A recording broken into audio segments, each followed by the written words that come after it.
जी सलमान भाई, ये देख लें, ये माशाल्लाह डॉल फेस में है किटन, ठीक है।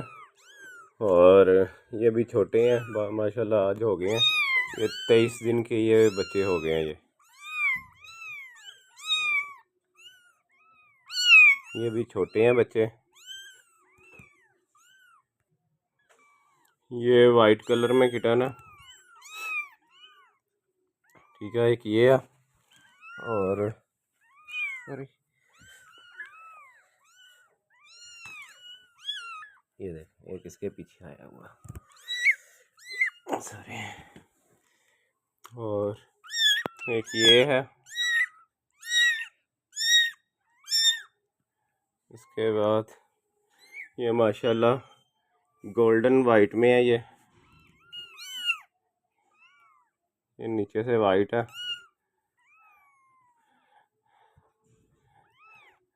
और एक ये है, ये ज़रा कमज़ोर है बच्चा, लेकिन 10-15 दिन में ये भी सेट हो जाएगा।